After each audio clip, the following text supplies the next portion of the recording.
So, a really, really long time ago, way before anyone else, some people showed up in America. They were the first ones ever to live here. These people are called the Paleo Indians. That's just the name scientists use for them. It means old Indians. They weren't so different from people today, you know? Just people. But they lived a super long time back, and life was totally different then. Really hard, probably. Everything was way more basic. Where did they come from? Well, they walked. They came all the way from Asia. Think about where Russia is now. That general area. They walked for ages, probably following animals or just looking for somewhere better. Back then, something weird was going on with the land and the water. The place where there's water now, between Alaska and Russia, that spot called the Bering Strait, back then it wasn't water. It was dry land, solid ground, a big bridge of land, basically. Because so much water was frozen up in giant ice sheets called glaciers, so these people just walked right across that land. It was cold, really cold, like Ice Age cold. Not fun walking weather, for sure. But they did it. They kept going. Eventually, they got to Alaska. Alaska was the first place they hit in America. Still pretty cold and icy up there back then. Not exactly the best spot to stop. So they kept moving. They wanted to go south. South is usually warmer, right? Makes sense. They wanted to get away from all that ice. There were basically two ways they could go south from Alaska. One way was along the edge of the big ocean, the Pacific Ocean, walking right by the water.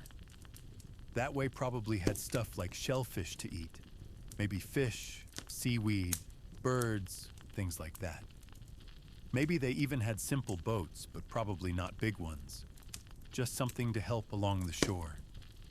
The other way was inland. Later on, when things warmed up a tiny bit, a path opened up between two huge walls of ice that covered most of Canada. Like a hallway through the ice. Some groups took that path inside the land, walking through valleys between giant ice mountains. That must have felt strange. Either way, coastal or inland, it took a long, long time. Generations, probably.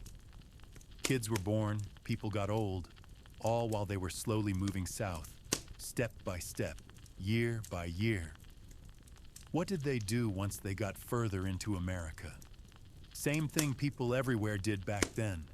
Looked for food. All day, probably. That was the main job. Food. They hunted animals. Big animals, mostly. Really big ones that we don't even have anymore.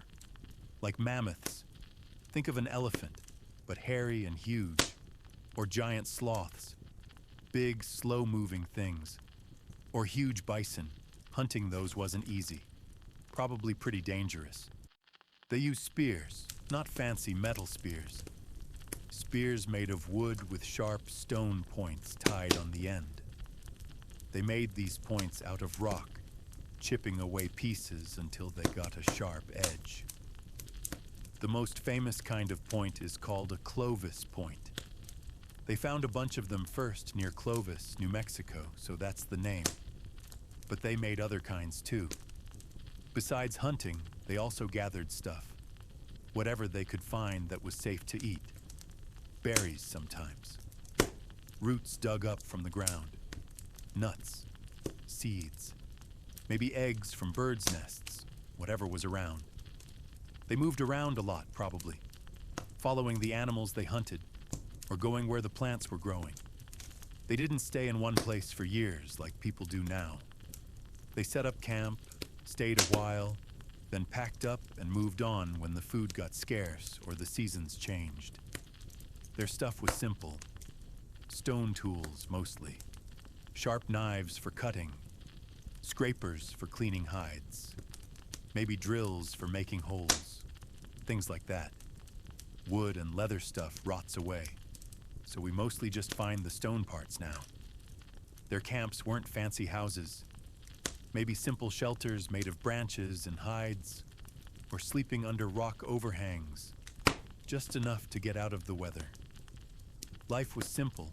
Find food, eat, make tools, move, find more food, try not to get hurt, raise the kids. That was pretty much it, day after day. Nothing exciting, just surviving. Year after year. Generation after generation.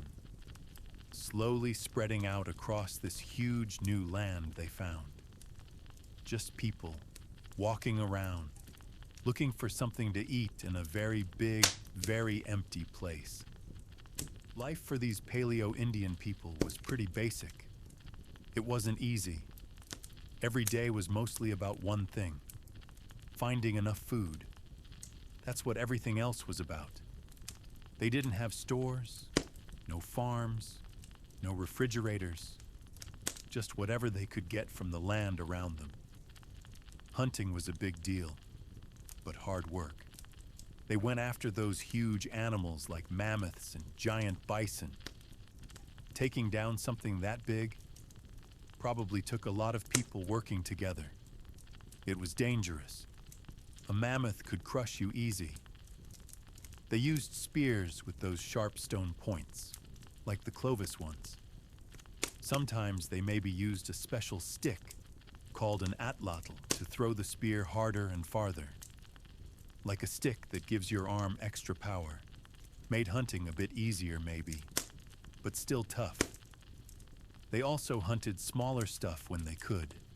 Deer, rabbits, birds, whatever they could catch. Smaller game was safer and maybe more common later on. But hunting wasn't the only way to eat. They gathered stuff too. A lot of stuff. This was probably how they got food most days, honestly.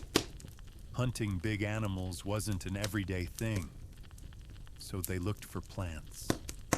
Women and kids probably did a lot of this, digging up roots and tubers from the ground, picking berries when they were in season, collecting nuts like acorns or walnuts, finding seeds from wild grasses, maybe even grabbing insects or grubs sometimes. Whatever didn't poison you and filled your belly. They knew which plants were good and which were bad. That knowledge was super important. Passed down from older people to kids. They moved around a lot. They weren't like people today who live in one house for years. They were nomads. That just means they moved from place to place. Why? Because food ran out. Animals moved away. Seasons changed. Berries stopped growing in one spot. So they packed up their stuff and walked somewhere else. They followed the animals they hunted. They went where plants were growing good. Maybe they knew certain spots were better at certain times of year. They traveled light. You can't carry a ton of stuff when you walk everywhere. Their camps weren't fancy. When they stopped, they made simple shelters. Maybe just a lean-to. Some branches leaned against a rock or a log, covered with animal hides or big leaves. Sometimes they used natural places, like caves or big rock overhangs, to get out of the rain or wind or cold. They didn't build houses, just temporary places to sleep and stay dry for a little while. They had fires, for sure. Fire kept them warm, cooked their food, scared away animals at night, and gave them light. Making fire was a big skill. They made tools, but only from stuff they found, mostly stone. They were really good at hitting rocks together to make sharp edges. They made spear points, of course, but also other things.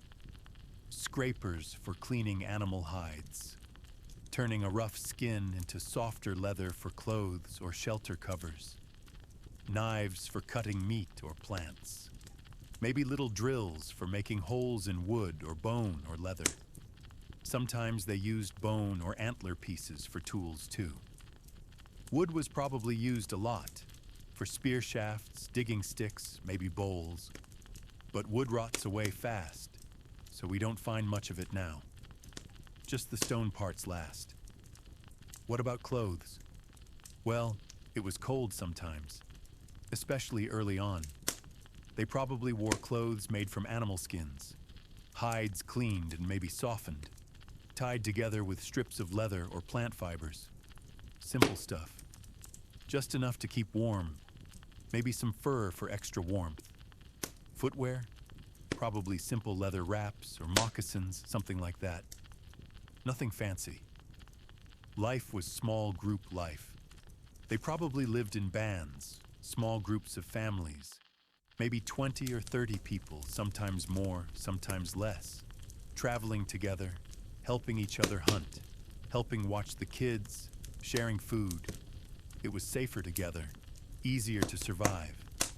They probably knew other groups, maybe met up with them sometimes at good spots, traded things, shared news, found partners for their kids. But mostly, it was their own little band, day in, day out. Kids learned by doing, watching the adults, helping with gathering, practicing making little tools, learning how to track animals, learning which plants were food. There wasn't school, just life. Getting older meant taking on more jobs, hunting for the men, gathering and making things for the women. Old people were important because they remembered things, where to find water in a dry time, how to treat a sickness, stories about the past. It was a simple life, but a hard one. Food wasn't always easy to find. Getting hurt or sick was bad news. No doctors. Bad weather could make things miserable. Animals could be dangerous. Babies and old people probably died more often than they do now. But they kept going. They did what they had to do to live in this big new land, day after day, year after year, slowly spreading out. Just living. Time passed. A lot of time. Thousands of years, actually. Things slowly changed for the Paleo-Indian people. The world around them didn't stay the same. Remember those giant ice sheets covering so much land? They melted, more and more over time. The weather overall got warmer. Places that used to be frozen and bare became covered in forests or wide grasslands. The sea levels also rose because of all the melted ice. That old land bridge they walked across from Asia, it got covered by water, completely gone. No more walking back that way for anyone. The biggest change for them was probably the animals. Those huge animals they used to rely on for hunting, like the mammoths and the giant ground sloths and the really massive types of bison. Most of them disappeared, died out, gone forever. Why? Well, the changing weather probably messed up the places they needed to live and the plants they needed to eat.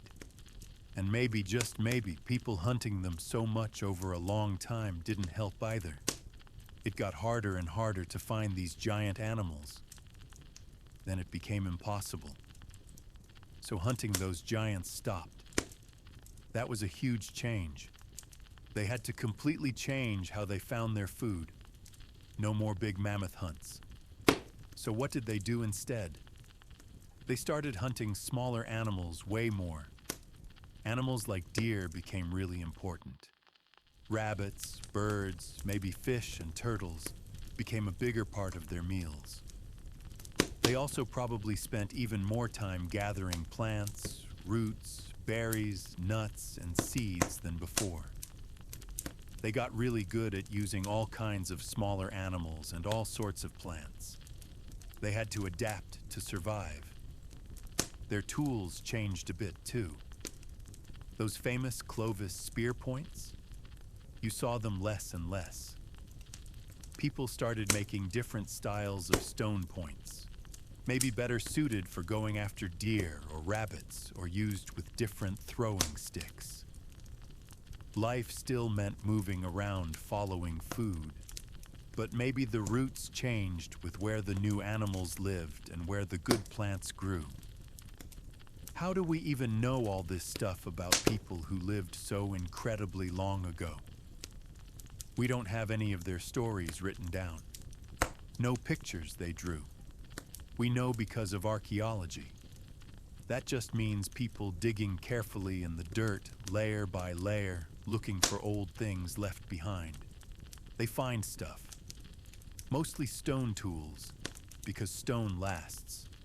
Those spear points, scrapers for hides, knives for cutting. Finding a Clovis point tells us they were in that spot a very long time ago. Finding different points later tells us things changed over time. Sometimes, very rarely, they find other things. Animal bones with cut marks from stone tools. Clear proof they hunted and ate that animal. Even rarer, they find actual footprints pressed into mud that later turned hard as rock, like at White Sands in New Mexico. That's amazing. Like seeing exactly where someone stepped thousands of years ago. They also find places where these people camped briefly. Old fire pits, called hearths. Maybe piles of stone chips left over from making tools. Places like Cooper's Ferry in Idaho or sites near Clovis in New Mexico give us important clues about where they lived and what they did. The weather getting warmer wasn't all bad news. More places became good for living. Forests grew thicker. Grasslands spread wider. There were more areas with plants to gather and animals to hunt. So, the Paleo-Indian people and their children and their children's children just kept spreading out. They went further south, all the way down through what's now Mexico. They filled up more of North America. Some groups probably even went way down into South America over a long, long time. The land wasn't empty anymore like it was at the very start. More and more little groups of people were living scattered across different spots. So, what finally happened to the Paleo-Indian people? Did they just vanish one day? They didn't disappear. They were still here. But their way of life, the specific Paleo-Indian way, slowly changed over hundreds and hundreds of years. As the big Ice Age animals vanished completely, and the weather settled into something closer to today's, they had to adjust more. Their tools kept changing shape and style. How they lived, how they got food, maybe even how their family groups were set up, shifted bit by bit. The old Paleo-Indian style faded away. New ways of doing things emerged slowly. Different regional styles of tools and living appeared across the huge continent. The people who came after, living in these different ways across America, the many groups we later called different tribes or nations, they were all the descendants of those first Paleo-Indians. Their kids' kids' kids, way, way down the line. Scientists can even see this connection now in a different way, through DNA. By studying the genes from very old bones they find, when they are incredibly lucky, and comparing them to the genes of modern Native American people, they see the direct link. The story is written right there in the genes. The first people who walked into America are the ancestors of the Native American people living here today. They are their great, great, great, add a whole lot more greats, grandparents.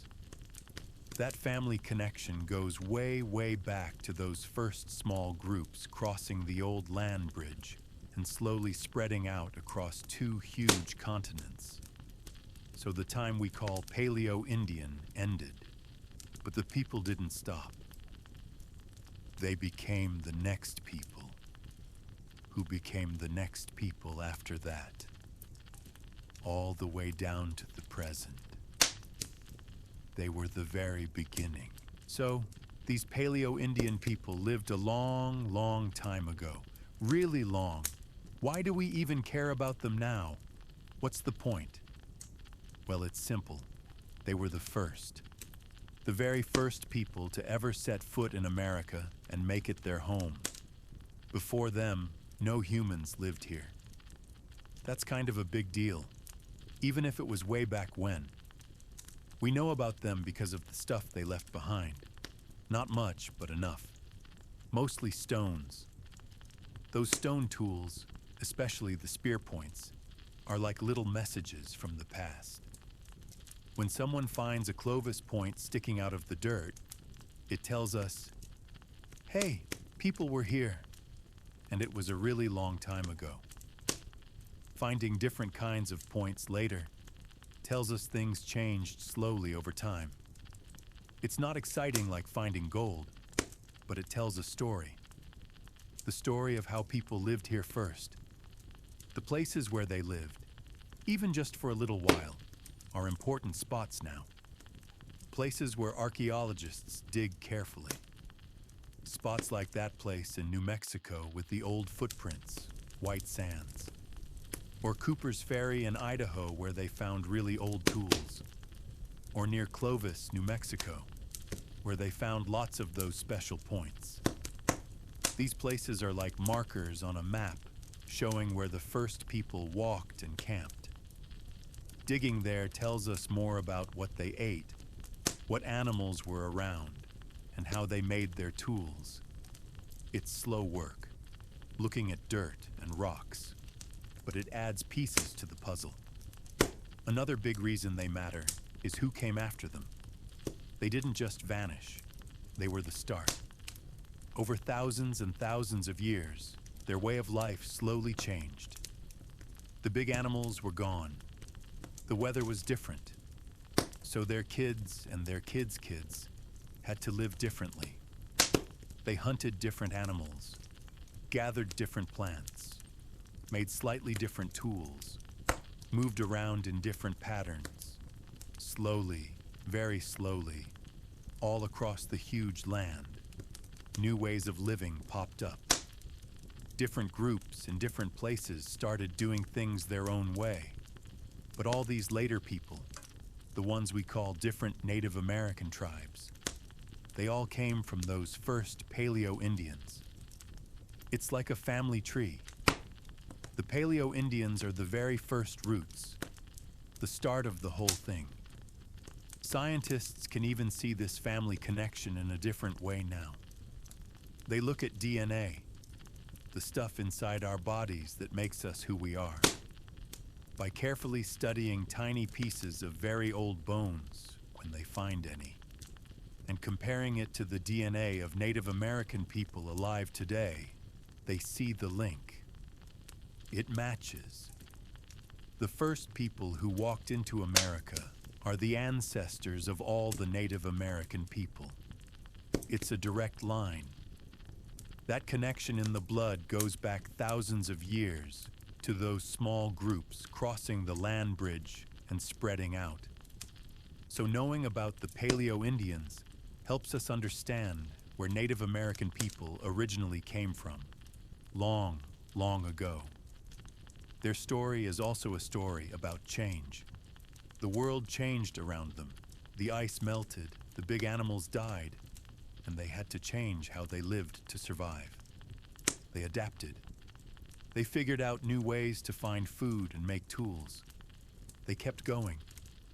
That's a pretty basic human story, really. Things change. People figure it out. It happened way back then, too.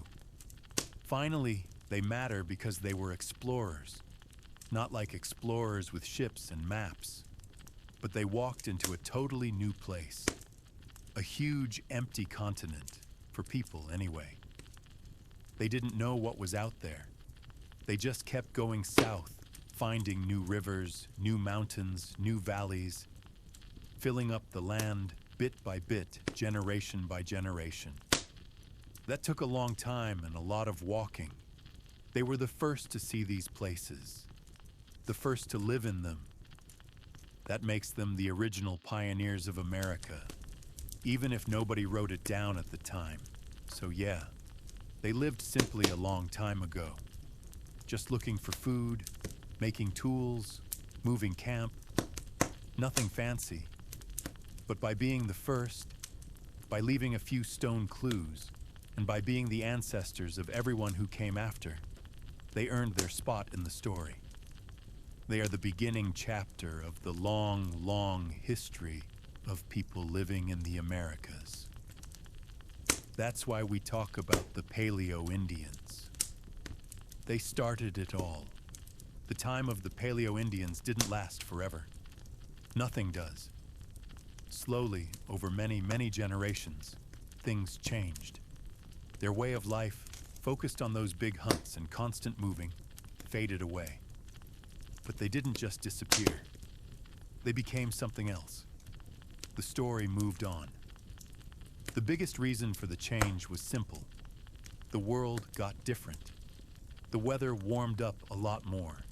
The giant ice sheets kept melting, shrinking back north. Forests grew thicker and spread out wider. Big open grasslands covered more land. The huge animals they used to hunt, like the mammoths and giant sloths, were gone for good. You couldn't find them anymore. So the old ways of hunting them didn't work. They had to find new ways to live. People adapted. They always do. Hunting didn't stop, but it changed. Instead of focusing on rare giant animals, they hunted smaller things much more. Deer became really important. So did rabbits, birds, turkeys, maybe fish and turtles. They got better at trapping smaller animals too. Gathering plants became even more crucial. People learned more about the nuts, seeds, roots, and berries all around them. They might have started to pay more attention to where certain plants grew well each year. Maybe they even helped some good plants grow a little, though they weren't farming like we think of it yet. Life was still about moving around, but maybe they stayed in one good spot a bit longer if there was plenty of food there. Their tools showed the change. Those special Clovis spear points, people made them less and less. They started making different kinds of stone points. Maybe smaller points better for deer or birds.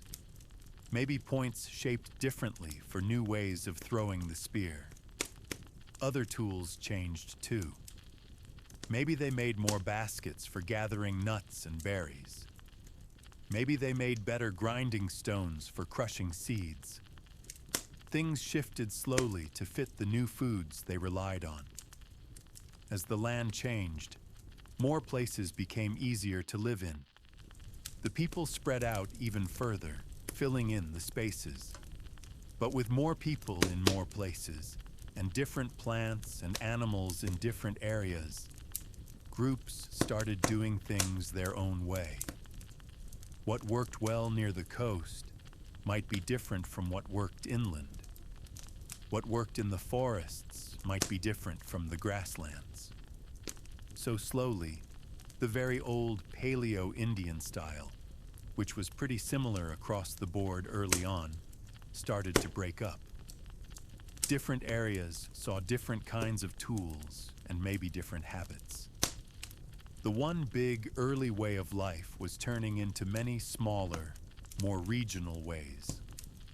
The small family groups, the bands, were probably still the main way people lived.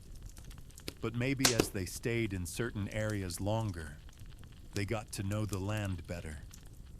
They learned the best spots for certain plants each season, the best places to find deer, the good fishing holes. This deeper knowledge of a smaller area started to develop.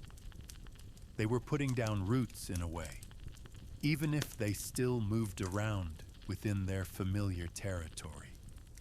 So what do we call the people after the Paleo-Indian time? Scientists have different names for the next long period, like the Archaic period. But that's just a label. The important thing is that these were the same people, just their grandkids and great-grandkids living differently. They were the direct descendants. The Paleo-Indians didn't vanish. They slowly turned into the next generations who lived across America for thousands more years before Europeans showed up. The people who became the many, many different Native American tribes and nations all trace their family lines back to those first Paleo-Indians who walked into the empty continent. We know this connection is real. Scientists can look at DNA, the tiny instructions inside our cells that we get from our parents. By studying bits of bone from very old sites, when they're really lucky and find some, and comparing it to DNA from modern Native American people, they see the match. It lines up. The first people are the ancestors. It's a direct family line stretching back over thousands of years. The places where Paleo-Indians lived are still important. Archaeologists keep looking. They dig at sites like Meadowcroft in Pennsylvania, or Deborah L. Friedkin in Texas, or the famous Clovis spots. They find those old stone tools, sometimes bones, sometimes ancient campfire ashes. Each find, even a small stone chip, adds a tiny piece to the story. It tells us where they went, roughly when they were there, and what they might have been doing. It's slow work, like putting together a giant puzzle with most of the pieces missing. But every bit helps. So, the Paleo-Indian time ended. It was the very first chapter. It closed because the world changed. The big animals vanished, and people had to change with it. But the people themselves kept going. They adapted. They learned new ways. They spread out. They became the foundation for everything that came after in the long history of people living in the Americas. Their story is the story of starting out in a huge, new, and often tough land. They were the first ones to figure it out. And then, slowly, they moved on to the next thing. The end of their beginning was just the start of everything else. We know about these really old people, the Paleo-Indians, because of things they left behind. Not a lot, but some stuff. Mostly it's stones. Stones they changed to make useful things. Finding this stuff is like finding little clues about their lives, long, long ago. The most famous things they left are their spear points, especially the kind called Clovis points. People find these points sticking out of dirt or buried in creek banks, or when digging in certain places. Finding a Clovis point tells us one big thing. People were here a super long time ago. It's like a sign saying, we lived here way back. Later on, people made different kinds of points. Finding those different points tells us time passed and things changed. They were probably hunting different animals or trying new ways. But they left more than just spear points. They made other stone tools too. Things like scrapers. These were probably for cleaning animal hides, making the skins softer for clothes or shelter. They made knives for cutting meat or plants. Sometimes little drills for making holes. They made tools out of bone or antler too, but those don't last as long as stone, so we find them less often. Finding these tools shows they knew how to work with what they had. Sometimes, very rarely, they find other things. Bones, but not just any bones. Animal bones that have cut marks on them. Marks made by stone knives or tools. This is proof they hunted and ate that animal. finding bones of a mammoth with cut marks. That means they really did hunt those giants. Finding bones of deer or rabbits tells us they ate smaller stuff too. Even rarer than bones? Footprints. Yeah, actual footprints. Like at White Sands in New Mexico. Long ago, people walked on soft ground near a lake, their feet pressed into the mud. Then, over a super long time, that mud turned hard like stone. Now scientists find those footprints perfectly preserved. It's amazing. Like seeing exactly where someone stepped thousands and thousands of years ago. You can see if they were walking or running, maybe even if kids were playing. They also find places where these people camped. Not houses, just spots they stayed for a little while. How do they know it was a camp? They find old fire pits, places where they made a fire to cook food or stay warm. The ash and burned wood and rocks are still there. Sometimes they find piles of stone chips. This is the leftover stuff from when they were making their stone tools, chipping away at rocks to make points or knives. Finding these chips means someone sat right there and made tools. Important places where they find a lot of this stuff have names now, like Meadowcroft in Pennsylvania, or Deborah L. Friedkin in Texas, or of course near Clovis, New Mexico. These spots are like little windows into the past. Scientists dig there very carefully, layer by layer, like peeling back pages in a book. Each layer is from a different time. Finding stuff deep down means it's older. Finding stuff higher up means it's younger. This helps figure out roughly when people were there. Putting all this stuff together, the points, the tools, the bones, the footprints, the camp spots, tells a story. A simple story, but important. It tells us these people were here. It tells us roughly when they arrived and started spreading out. It tells us what they ate. Big animals at first, then more smaller stuff and plants.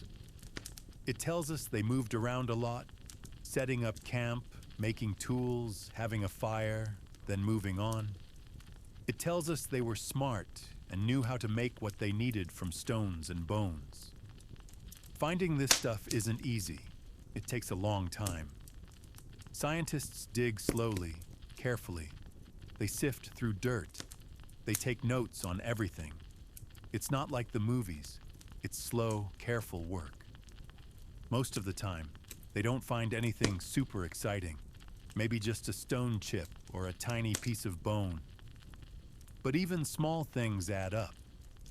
Each little find is another piece of the puzzle, a puzzle about the very first people in America. Why keep looking? Because every little bit helps us understand the beginning, how people first lived here, how they survived, how they changed over time. The stones, the bones, the footprints, they are the only voices left from that super long ago time. They tell the story when no one wrote anything down. They are the proof that the Paleo-Indians were here, starting it all. Digging in the dirt helps us hear that old story. Okay, so these Paleo-Indian people, they lived a crazy long time ago. We're talking way, way back, before pretty much anything else we know about in America. It feels like ancient history, stuff lost in the fog. But here's the thing. They didn't just poof disappear. Their story, in a real way, connects straight to people walking around today, especially to Native American folks. How does that work? It's actually pretty simple when you get down to it. The Paleo-Indians were their ancestors, like their super old-time grandparents. The absolute beginning of the family line over here. Think about your own family tree. Way down at the very bottom roots, that's where the Paleo-Indians sit for Native American people. Then, over thousands upon thousands of years, like more years than anyone can really picture, things happened slowly. Kids were born, grew up, had their own kids. Life shifted bit by tiny bit. Those giant animals everyone used to hunt, gone for good.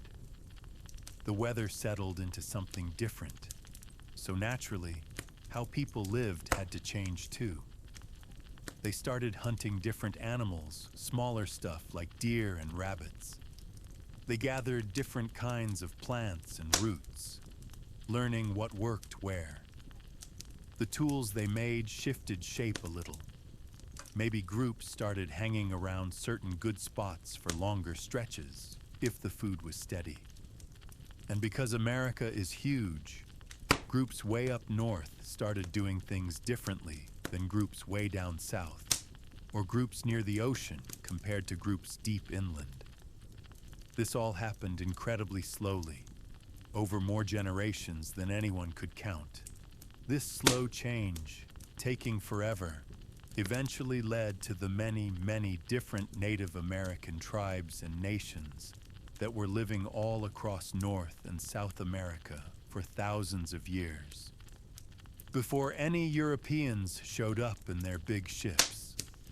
All those different groups, each with their own languages, their own ways of doing things, their own stories and traditions, they all trace their family lines right back to those same first people who walked into this empty continent over the dry land bridge way back when. It's one enormous, unbroken family chain stretching back into the deep past. The Paleo-Indians are the very first link in that chain, the starting point. Scientists have a pretty neat way to actually see this connection now, which is kind of amazing. They look at DNA. DNA is this tiny stuff inside every single cell in your body. Think of it like a built-in instruction manual you get from your parents. Half comes from your mom, half from your dad, and they got their DNA from their parents, and so on, back and back through time. So DNA carries this hidden family history inside it. Sometimes, if they get really lucky, scientists can find tiny little pieces of DNA still hanging on in very old bones dug up from Paleo-Indian sites. It's tough work. Bones that old are rare, and the DNA inside is usually broken down and super hard to find. But sometimes, against the odds, they manage to get a little bit. When they do, they compare this ancient DNA to the DNA of modern Native American people. And guess what they find? It matches up. The patterns in the DNA from those old bones look like the patterns in the DNA of Native American people living today. It's like finding a direct family signature, proof written right into the body. It shows a clear, direct bloodline. The Paleo-Indians are the ancestors. They are the root of the family tree that grows straight up into the Native American people living now.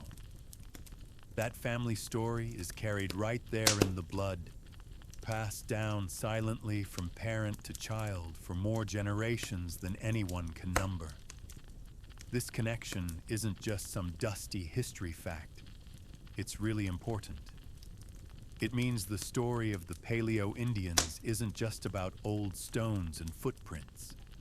It's literally the first chapter of the whole story of Native American people in this land. Knowing where those first people originally came from, over from Asia, walking across that land bridge, and how they lived, how they survived, how they slowly spread out across the continents, helps explain the incredibly deep roots Native Americans have here. It shows their family didn't arrive recently from somewhere else. Their roots go down into this soil deeper than anyone else's, back to the very first people to ever call this place home. They've been here for thousands upon thousands of years, a connection to the land that stretches back to the beginning. Understanding this huge sweep of time also helps show just how much change happened over all those centuries. The Paleo-Indian way of life, chasing mammoths with spears, moving camp constantly, making those distinct Clovis points, that was just the opening act. The very first page. Over the immense stretch of time that followed, their descendants changed and adapted in incredible ways. They figured out how to live everywhere, in scorching deserts, in thick forests, on wide open plains, along rocky coasts. They developed hundreds of unique languages. They built rich cultures, complex traditions, and deep knowledge about the land. All of that amazing diversity, all those different ways of being, grew slowly and steadily from the seeds planted by those first small bands of people walking south into a vast, unknown, and empty new world. So when we talk about the Paleo-Indians, digging up their old spear points or finding their ancient footprints, we're not just talking about forgotten history. We're talking about the great-great-great, add 1,000 more greats, grandparents of the Native American people. That journey those first people made, walking into the unknown, their struggle to find food and survive in a brand new, often harsh land, their ability to change and adapt over time, that's the foundation. The absolute bedrock beginning of a story that is still unfolding right now, today. The Paleo-Indians were the very first people here. Everyone else who came later, much, much later, arrived on a continent already full of the descendants of those first brave explorers. That's the biggest connection, the most important thing to remember. They were the first ones here, starting it all, and their family is still here, carrying that long story forward. So, we've talked a bunch about these Paleo-Indian people. They lived an incredibly long time ago, way back before anything else we know here. They walked into America when it was totally empty of other people. They hunted huge animals that don't even exist anymore. They moved around constantly, never staying put too long. They made all their tools out of stone because that's what they had. Then, slowly, the world changed around them. The ice melted, the big animals vanished, and their way of life had to change too, bit by bit, over a very long time. But honestly, why should anyone today care about some old people from way back when? What's the point of digging up their old stones? Well, there are a few pretty solid reasons. First and biggest, they were the absolute first people here.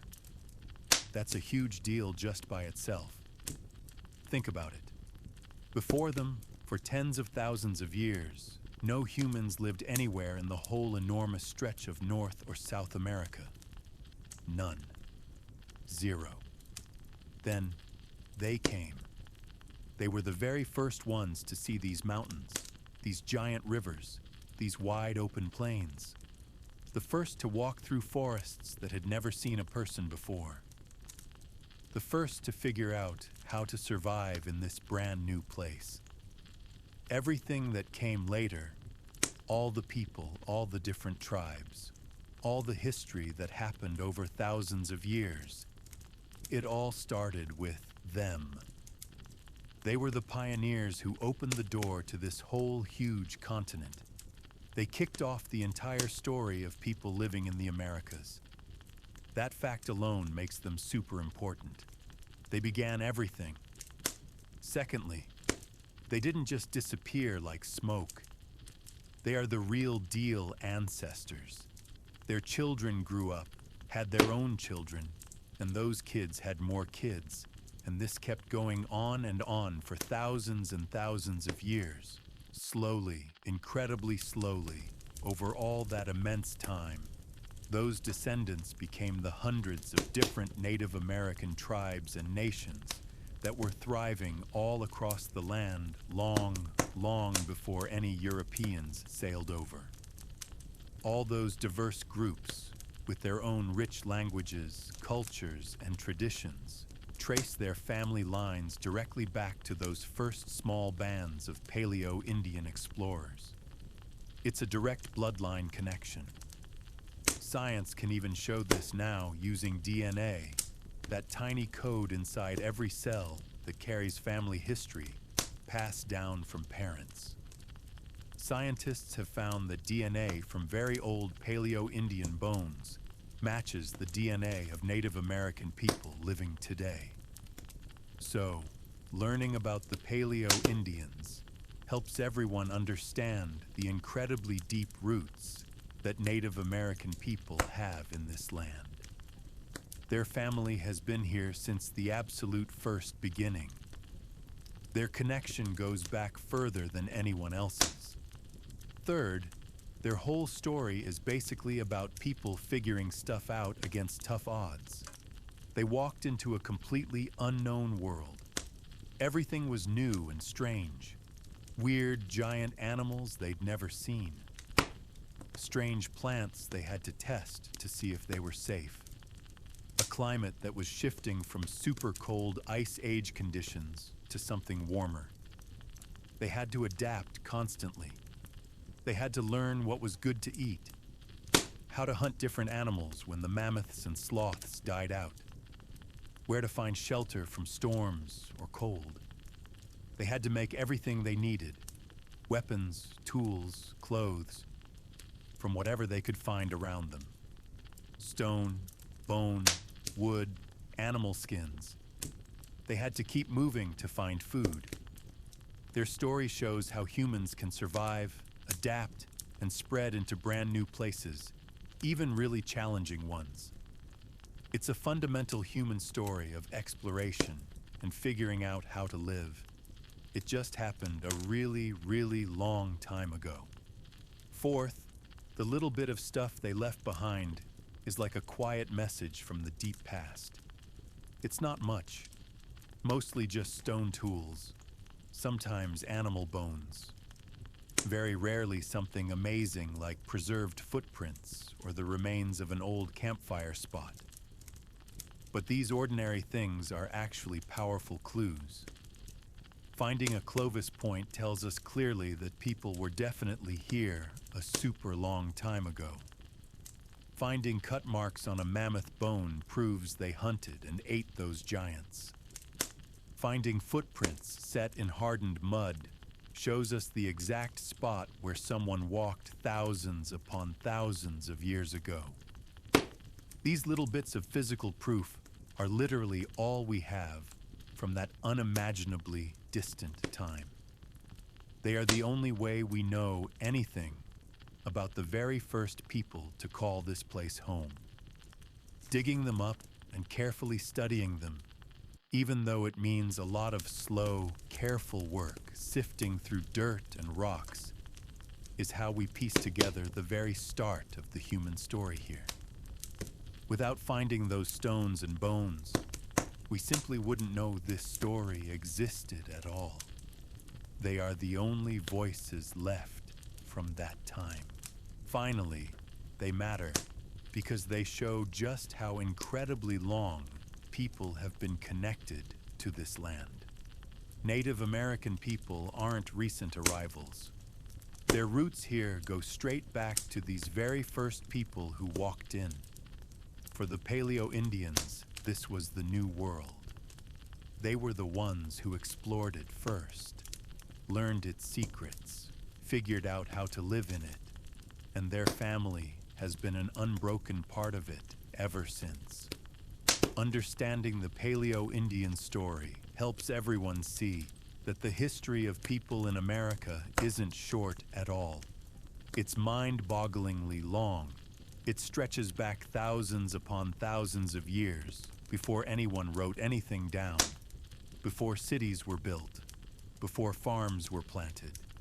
It all began with small groups of people walking slowly south across a huge land, carrying their few stone tools, always searching for the next meal, and becoming the very first to call this vast place home. That deep, long connection is fundamentally important. It's the true foundation. Knowing about the Paleo-Indians reminds us that the story of people here is much, much older than many folks realize. They were the absolute beginning, and the legacy of their journey and survival is still here, woven into the land and its first peoples. The idea of a water path across Central America between the Atlantic and Pacific Oceans is very old. In 1513, a Spanish explorer named Vasco Núñez de Balboa crossed the narrow land in Panama.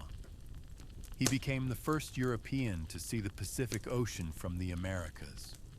This showed the land connection was possible. Soon after, in 1534, the Spanish King Charles V ordered a study.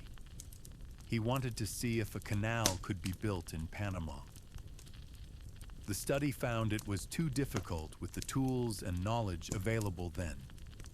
For the next 300 years, the idea mostly stayed an idea. Building a canal was too big and hard. Spain did not try seriously again. The land belonged to Spain until the early 1800s. Then the countries of Central America became independent. Interest in a canal grew again later in the 1800s. One big reason was the California gold rush starting in 1848. Many people from the east coast of the United States wanted to go to California quickly. Going by ship around South America took a very long time and was dangerous. A shorter route was needed. This led to the building of the Panama Railroad. Work started in 1850 and finished in 1855. It crossed the same narrow land in Panama. The railroad was very successful. It showed that crossing Panama was possible. It also made money by moving people and goods. The railroad proved that a major transportation link in Panama could work.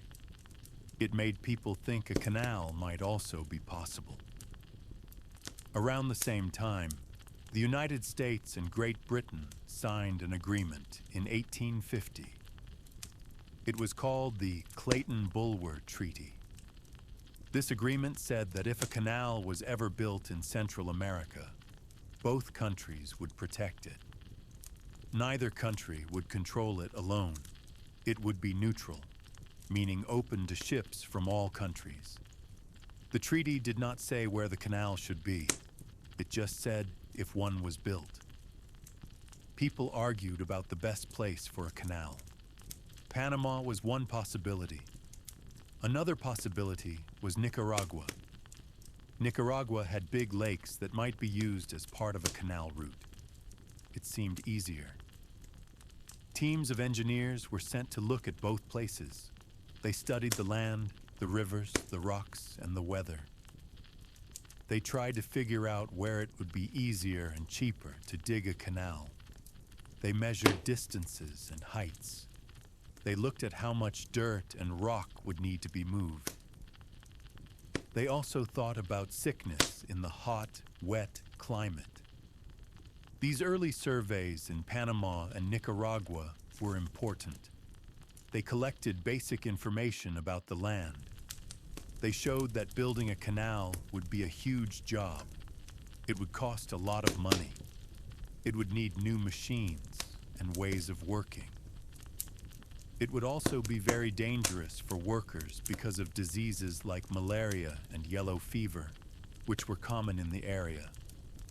No one knew how to stop these diseases then. The idea of a canal was becoming more serious. The success of the Panama Railroad showed the value of a fast route. The political agreement between the U.S. and Britain removed one obstacle.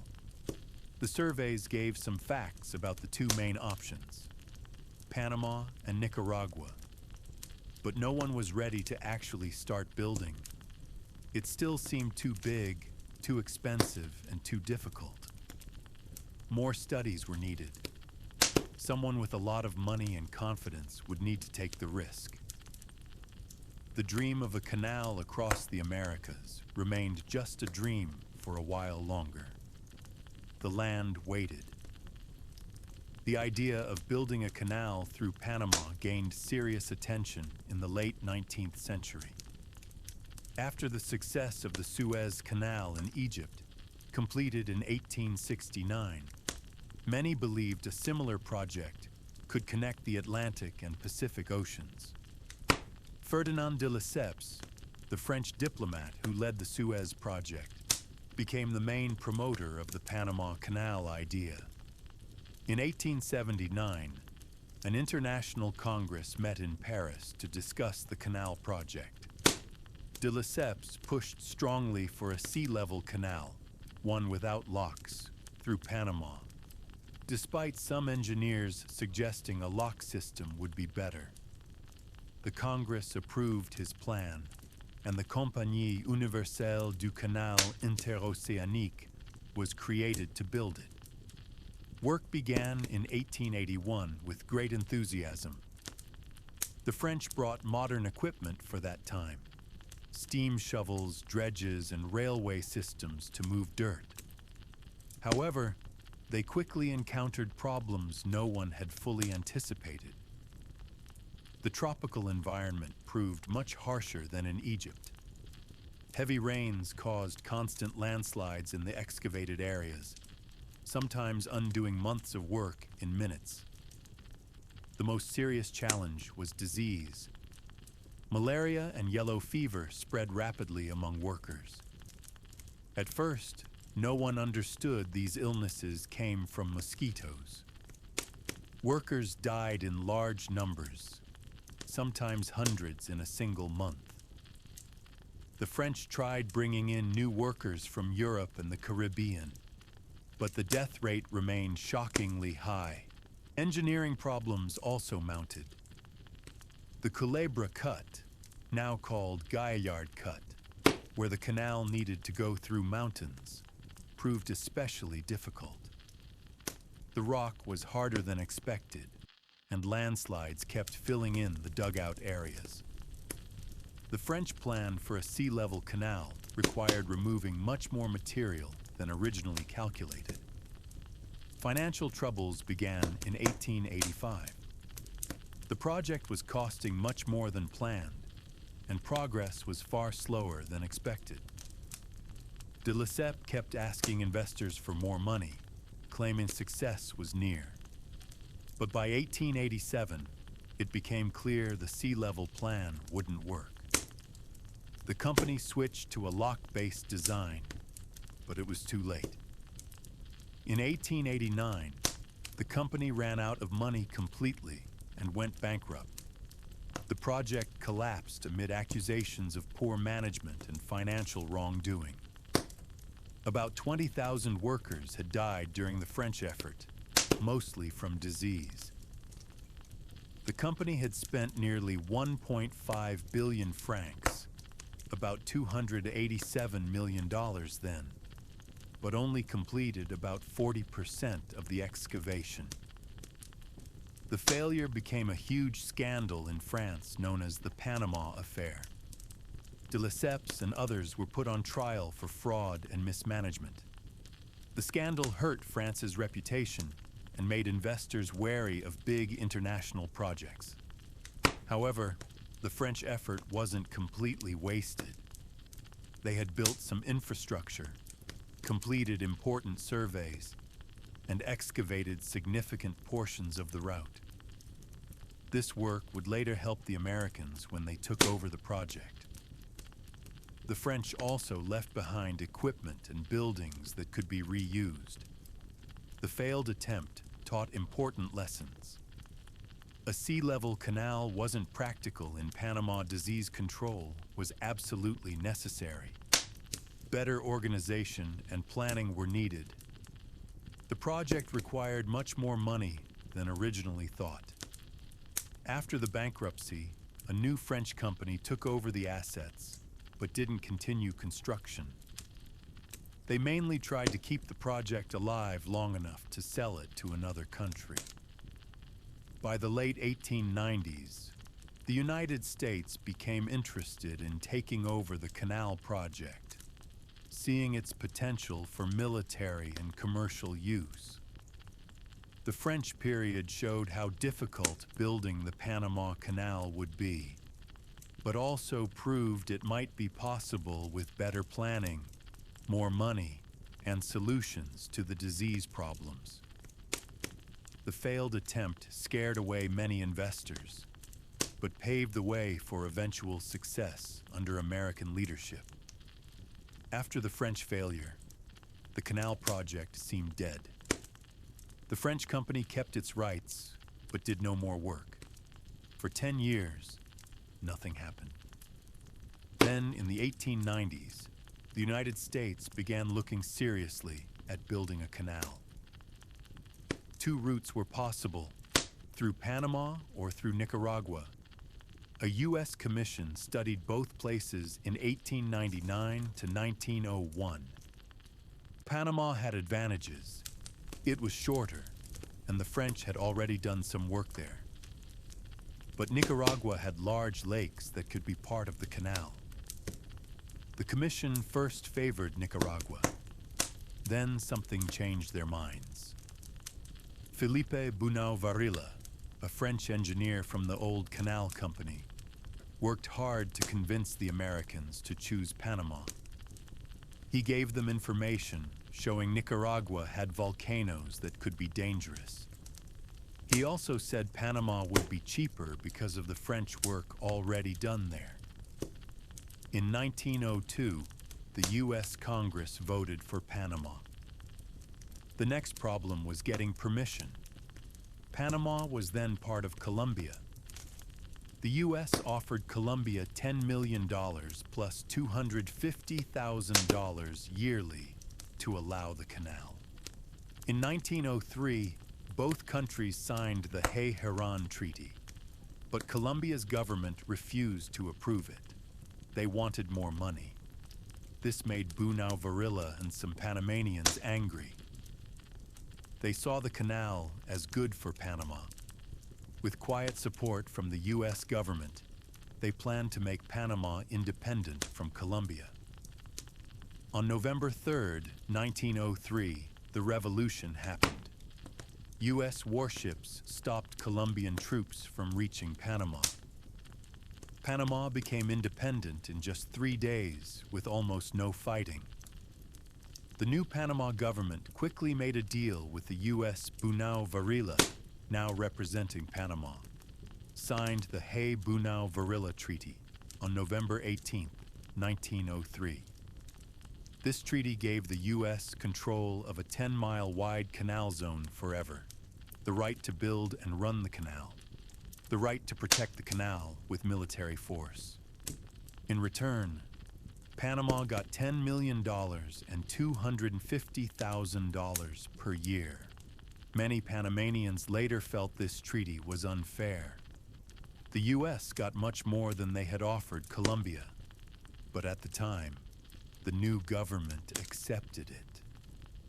They needed U.S. support and wanted the canal built. With the treaty signed, the U.S. could now start work. They bought the French company's equipment and land for $40 million. This included the unfinished canal, buildings, railroads, and tools. The total cost so far was high, but less than starting from nothing. The U.S. government created the Isthmian Canal Commission to manage the project. They needed to decide how to build the canal. The French sea level plan had failed. Now engineers favored a lock canal, using dams to create lakes and locks to raise and lower ships. This would require less digging than cutting all the way through at sea level. Before construction could start, two big problems needed solving. Disease, malaria and yellow fever still killed many people. Organization. The French effort had been poorly managed. The U.S. appointed John Findlay Wallace as the first chief engineer in 1904. But he faced many difficulties. The work sites were disorganized. Equipment from France was old or broken. Worker housing was inadequate. Worst of all, disease continued to kill many workers. After 1 year, little progress had been made. Many Americans began to doubt the project could succeed. Something needed to change. In 1905, President Theodore Roosevelt appointed a new chief engineer, John Stevens, and a new doctor, William Gorgas. These two men would transform the canal project. The events of 1903 were crucial. The quick revolution, the new treaty, and the U.S. takeover set the stage for successful construction. But major challenges remained. The next years would show whether the Americans could succeed where the French had failed. They needed to solve the disease problem, organize the massive project, and actually build the canal, all in one of the most difficult work environments in the world. The American effort to build the Panama Canal began slowly in 1904. The first year showed little progress as the new team faced the same problems that defeated the French. Workers continued dying from disease, equipment broke down frequently, and the tropical environment made work extremely difficult. The initial approach of continuing where the French left off proved unsuccessful. John Stevens became the new chief engineer in 1905 and changed everything. He understood that before any real construction could begin, the basic problems needed solving. The first priority was controlling the diseases that killed so many workers. Dr. William Gorgas received full support to implement his mosquito control program. Workers drained swamps where mosquitoes bred, sprayed oil on standing water, and installed screens in living quarters. These simple measures virtually eliminated yellow fever within a year and greatly reduced malaria cases. At the same time, Stevens improved living conditions for the workforce. He built proper housing with screened windows, established clean water systems, and created hospitals with trained medical staff. Cafeterias served tens of thousands of meals daily. These changes made Panama a safer place to work and attracted more laborers to the project. The workforce grew from a few thousand to over 30,000 at the project's peak. Stevens also made the crucial decision to abandon the French sea-level canal plan. Instead, he proposed using a system of locks and creating a large artificial lake. This required building a massive dam across the Chagres River to form Gatun Lake, which would serve as the canal's main waterway. Ships would be raised and lowered through 3 sets of locks at each end of the canal. This design significantly reduced the amount of excavation needed compared to the French approach. Actual construction began in earnest after these preparations. The work divided into several major components. Building the Gatun Dam required moving enormous amounts of earth and rock. The dam created what was then the world's largest artificial lake. Workers constructed the locks using concrete poured on site. The locks used a system of gates and chambers to raise and lower ships between sea level and the lake level. The most challenging section was the Culebra Cut, later renamed Gaillard Cut. This 8-mile stretch required digging through the Continental Divide. Workers used steam shovels and dynamite to remove rock and soil, which trains then carried away. The sides of the cut kept sliding down, requiring constant re-excavation. Engineers eventually solved this by making the slopes less steep. The project became highly organized under Stevens's leadership. Trains moved materials precisely where needed. Workshops repaired equipment around the clock. A telegraph system coordinated work across the entire canal zone. When Stevens unexpectedly resigned in 1907, President Roosevelt appointed Army engineer George Goethals to complete the project. Goethals maintained the efficient systems Stevens had established. By 1913, all major components were complete. The locks had been tested, Gatun Lake filled with water, and the Culebra Cut finally stabilized. On October 10, 1913, President Woodrow Wilson triggered the explosion that removed the last barrier between the oceans. The first official ship passed through the completed canal on August 15, 1914, just as World War I began in Europe. The American effort took 10 years and cost $375 million. About 5,600 workers died during construction, far fewer than during the French attempt. The completed canal stretched 50 miles from coast to coast. It included 3 main sets of locks at each end and the massive Gatun Lake in the middle. The minimum depth was 41 feet, allowing most ocean-going ships of the time to pass through.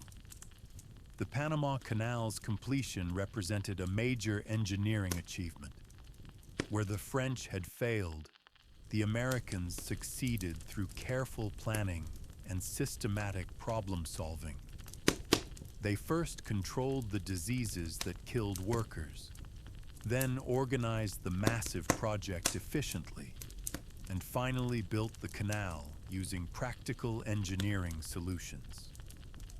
The canal immediately became vital for global shipping, providing a safe shortcut between the Atlantic and Pacific Oceans that changed world trade patterns permanently.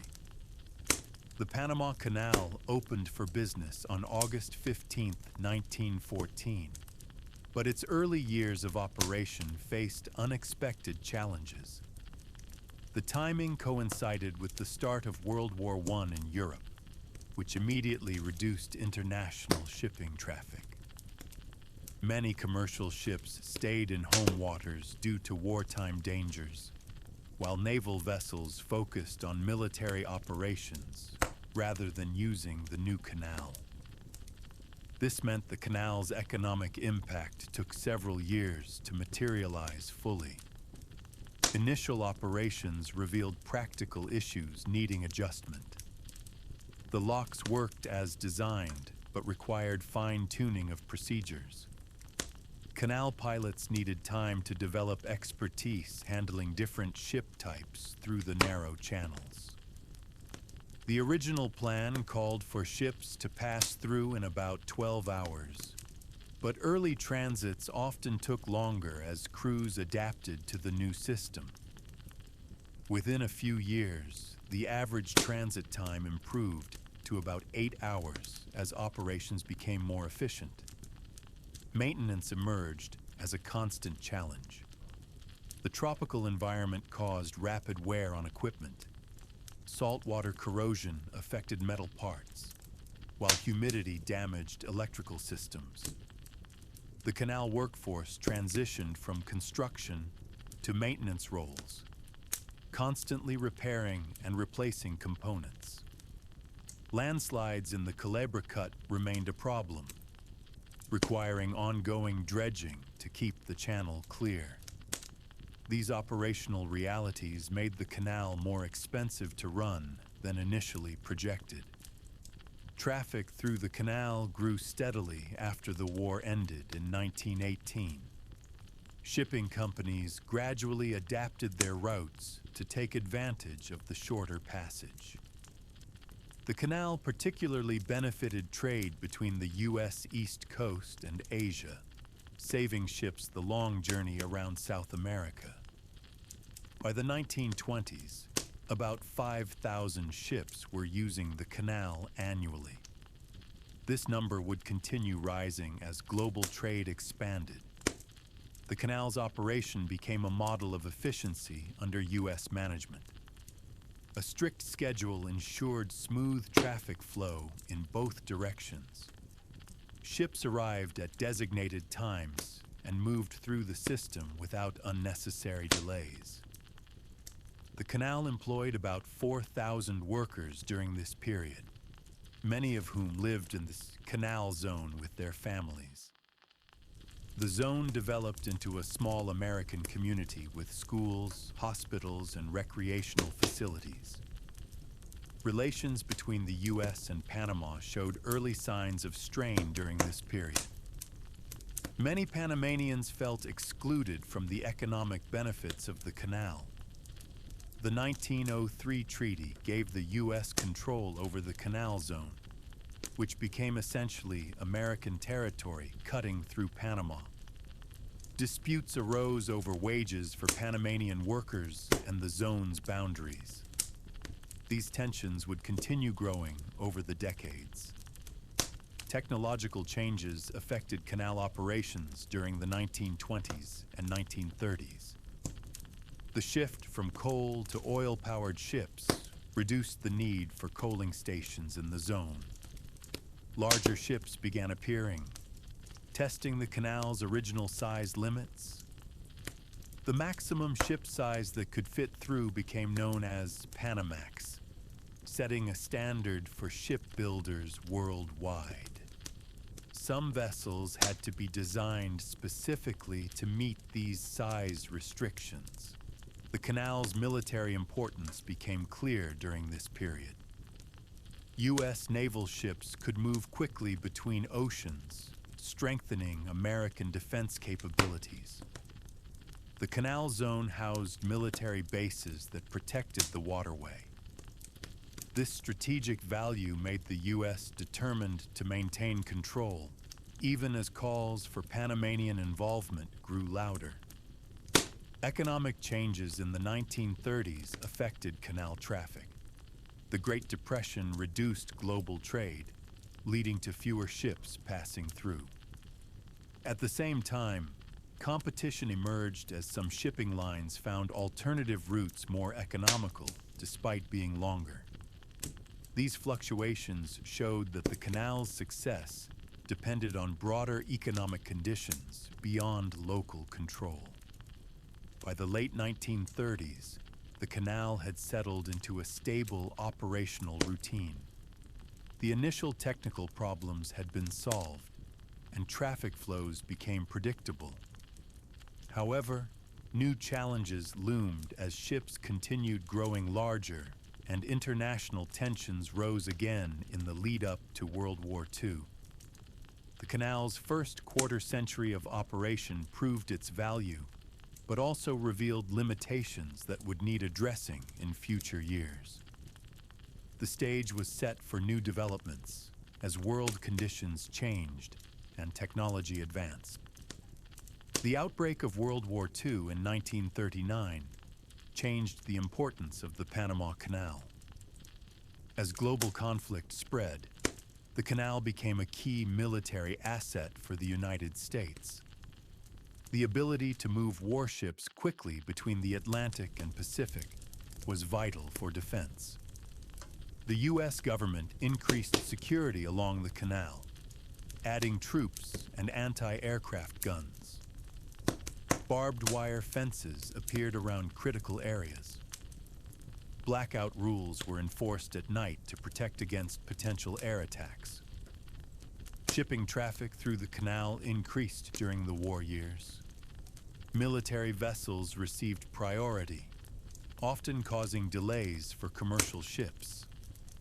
The canal workforce operated around the clock to keep the waterway open.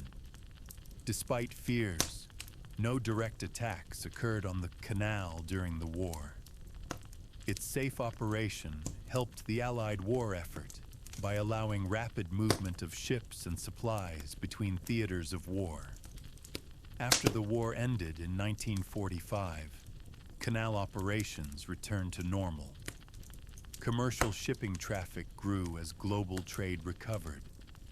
The U.S. maintained a strong military presence at the Canal Zone, which now included several bases. The zone had become a permanent American community, with schools, stores, and housing for workers and military families.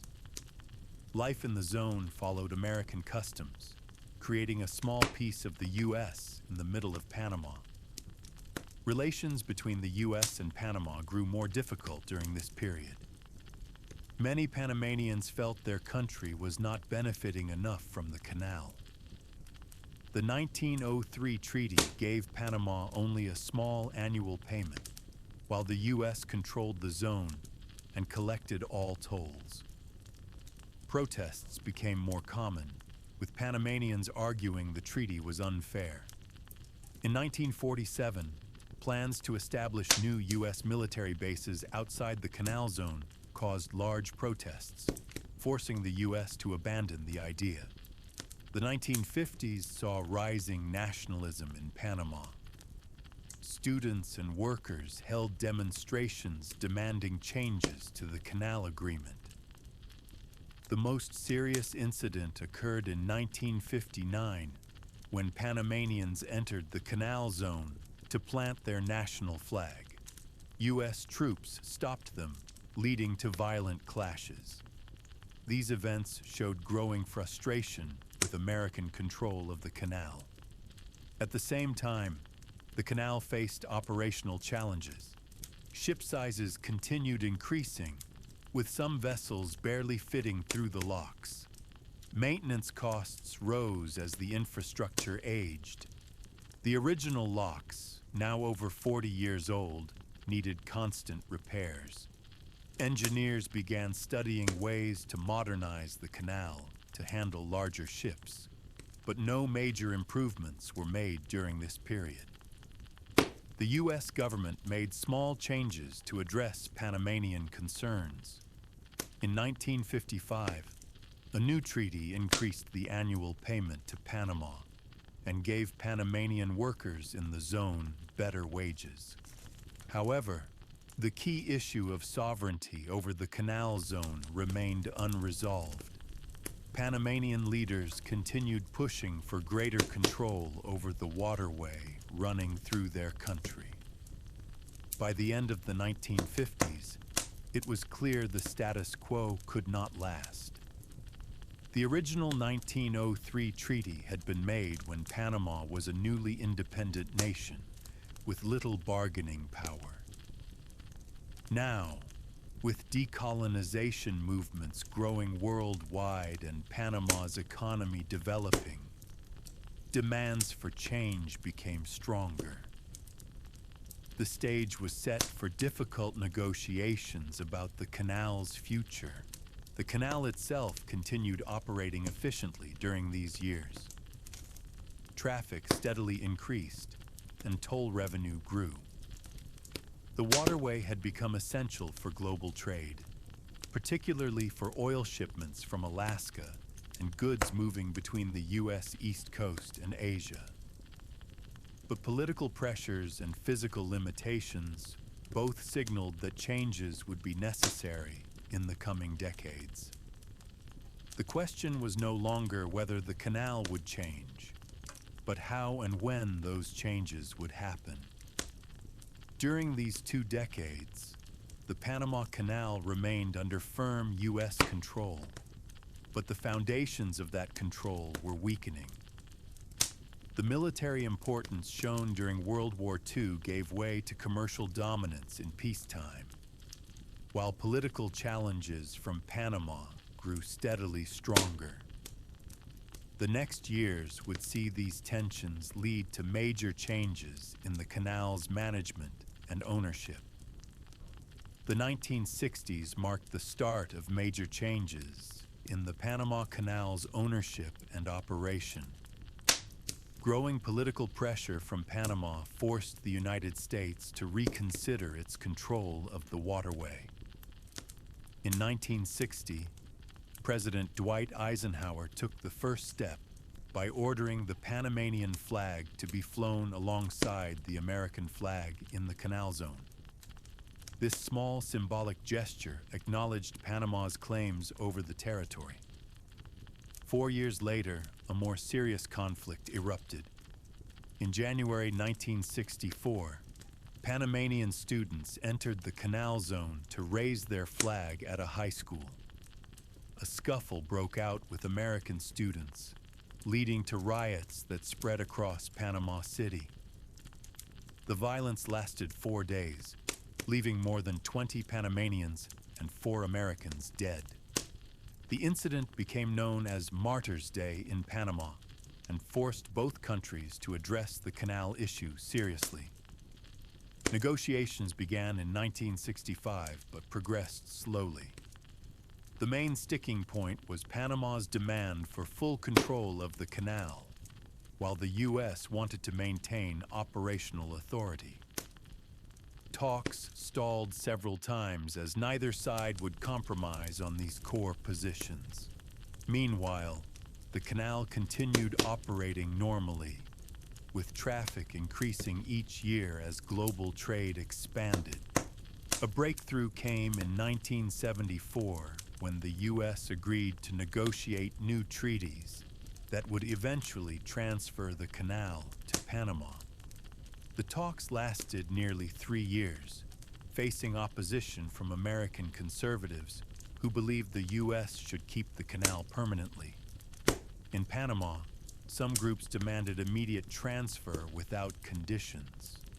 The negotiations finally produced results in 1977 when President Jimmy Carter and Panamanian leader Omar Torrijos signed 2 new treaties.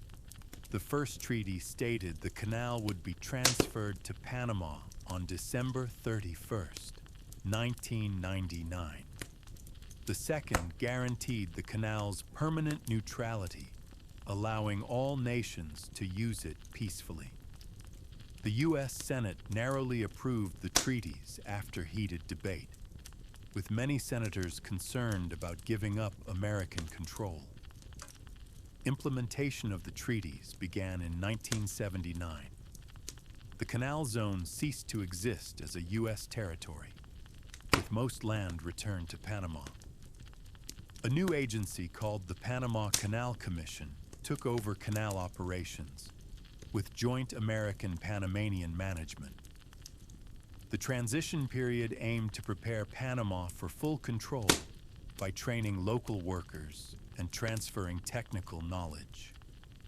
During these years, the canal faced operational challenges. The waterway's infrastructure was aging, with some components over 60 years old.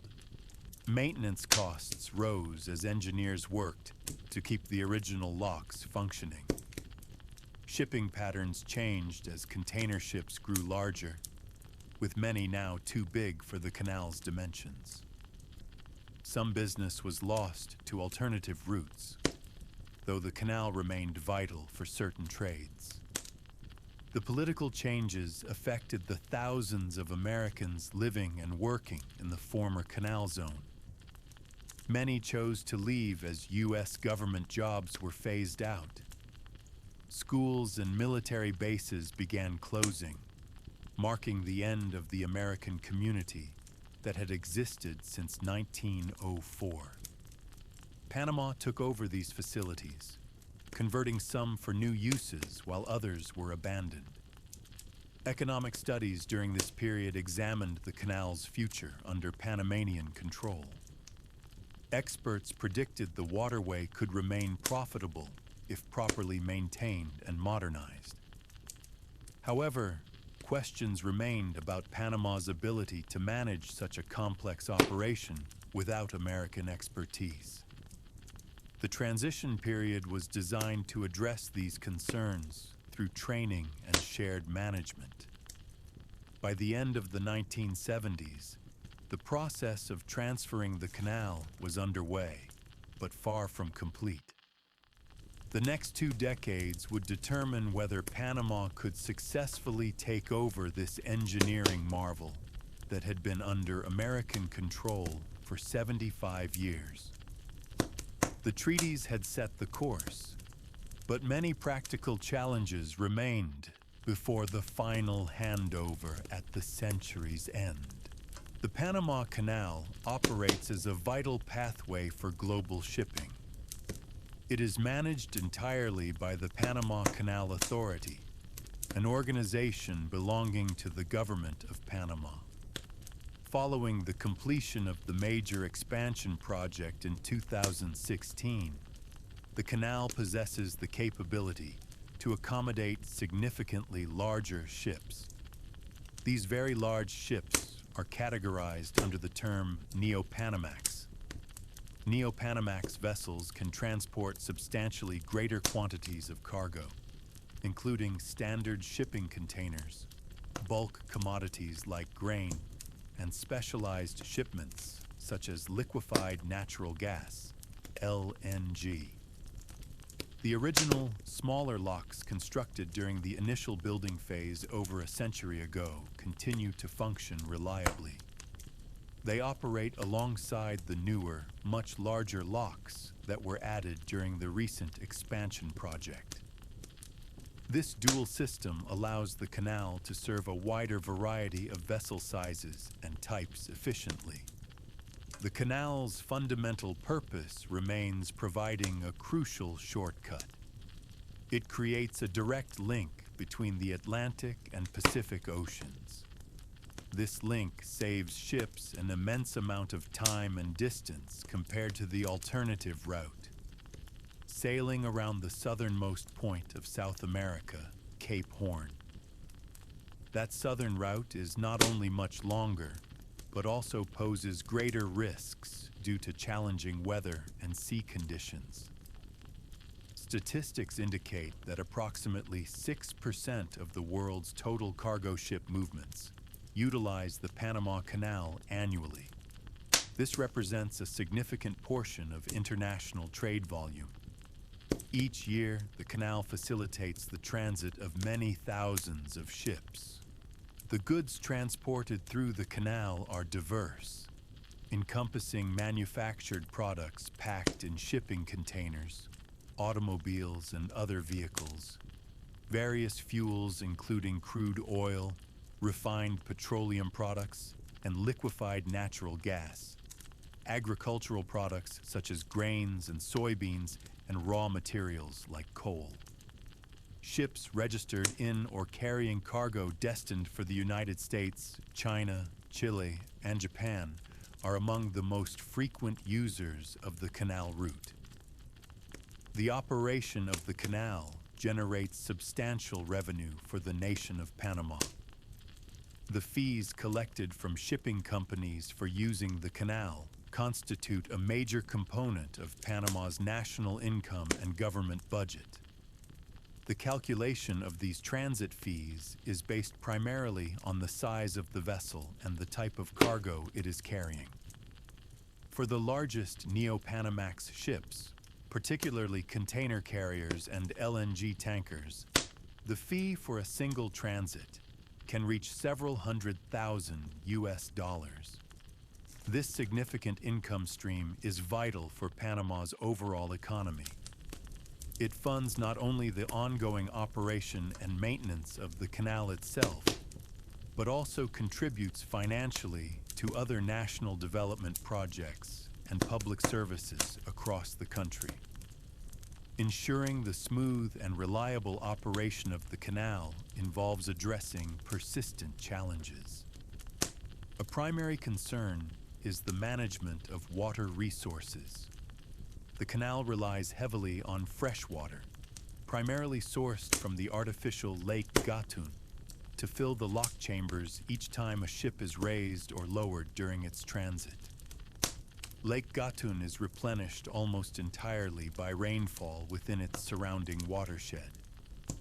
Periods of significantly reduced rainfall, known as droughts, cause the water level in Lake Gatun to decline. When the lake level drops too low, the Canal Authority faces difficult decisions. it may become necessary to impose restrictions on the total number of ships permitted to transit each day. Alternatively, or additionally, the authority might enforce draft restrictions, limiting how deeply laden ships can be, how much cargo they can carry, to prevent them from running aground in the shallower water. These restrictions inevitably cause delays in shipping schedules and increase operational costs for shipping lines. Consequently, finding effective methods to reduce water consumption per lockage cycle and to enhance water storage capacity is a continuous operational priority. The newer locks incorporate a water-saving basin system designed to reuse a portion of the water from each lockage, which helps mitigate this challenge, but does not eliminate it. Maintaining the required depth and width of the navigation channels is another constant operational task. Natural processes cause soil, silt, and sediment to erode from the land surrounding the canal and gradually accumulate within the channels. To counteract this, large specialized vessels called dredgers work regularly to remove this accumulated material. This dredging is essential to ensure the channels remain deep enough and wide enough for the safe passage of large vessels, especially the deep-draft Neo-Panamax ships. Furthermore, the mechanical components of the lock gates, the valves controlling water flow, the locomotives, mules that guide ships, and the associated infrastructure all require ongoing inspection, routine maintenance, and periodic repairs to prevent malfunctions and ensure continuous, safe operation. This maintenance work is a fundamental, non-stop aspect of canal management. Competition from alternative global shipping routes presents an external challenge. Other major maritime passages exist. The Suez Canal in Egypt offers a primary route connecting Asia and Europe. Economic factors, such as fluctuations in fuel prices, toll costs at different canals, and specific world events impacting specific regions, influence shipping companies' decisions. Sometimes, for certain voyages, particularly those originating in Asia and heading to Europe or the U.S. East Coast, the Suez Canal route might offer a shorter distance, lower overall cost, or faster transit time compared to the Panama route. Shifts in global trade patterns, such as changes in manufacturing locations or consumer demand centers, also affect the volume and direction of cargo flows potentially using the Panama Canal. Therefore, the Canal Authority must consistently focus on maintaining high levels of operational efficiency, reliability, and competitive pricing to retain its existing users and attract new shipping traffic. Proposals for constructing entirely new canals, such as one across Nicaragua, have surfaced periodically, but none have progressed beyond the planning stage due to immense financial, environmental, and technical hurdles. Additionally, the potential for shorter Arctic shipping routes, facilitated by reduced sea ice due to climate change, exists. However, the viability, safety, and year-round reliability of these northern routes remain highly uncertain and are unlikely to challenge the Panama Canal significantly in the near or medium term. Weather patterns and the broader issue of climate change introduce further complexity and risk. Changes in climate may result in more frequent or severe periods of drought within the canal's watershed, directly threatening the water supply in Lake Gatun. Conversely, increased intensity of storms or heavy rainfall events can cause flooding, landslides into the channels, or necessitate temporary closures for safety. Managing the water resources of Lake Gatun involves a delicate balance. The lake must provide sufficient water for the canal's lock operations, while also serving as a crucial source of drinking water and water for agriculture for the population living in the nearby regions. Protecting the forests and natural vegetation within the canal's watershed is critically important. These forests help regulate the flow of rainwater, reduce soil erosion that leads to sedimentation in the lake and channels, and contribute to maintaining water quality. The Canal Authority engages in watershed management programs to support this environmental protection. Looking towards the future, the Panama Canal Authority is committed to sustained investment in the waterway. This involves allocating significant financial resources for the upkeep, repair, and modernization of the existing infrastructure. Both the original locks and the newer expansion locks, as well as the channels and support facilities. Potential future projects could explore further technological or operational improvements aimed at enhancing water efficiency, increasing transit capacity where feasible, or improving resilience against climate impacts. The overarching objective is to ensure the Panama Canal remains a competitive, reliable, and indispensable link within the global maritime transportation network for decades to come. The canal is deeply intertwined with Panama's national identity and economic well-being. It continues to function as a vital connection point in international trade, requiring continuous adaptation to accommodate evolving ship sizes, changing global trade routes, and the escalating challenges presented by a changing environment. Its successful operation demands relentless attention to management, maintenance, and forward-looking planning.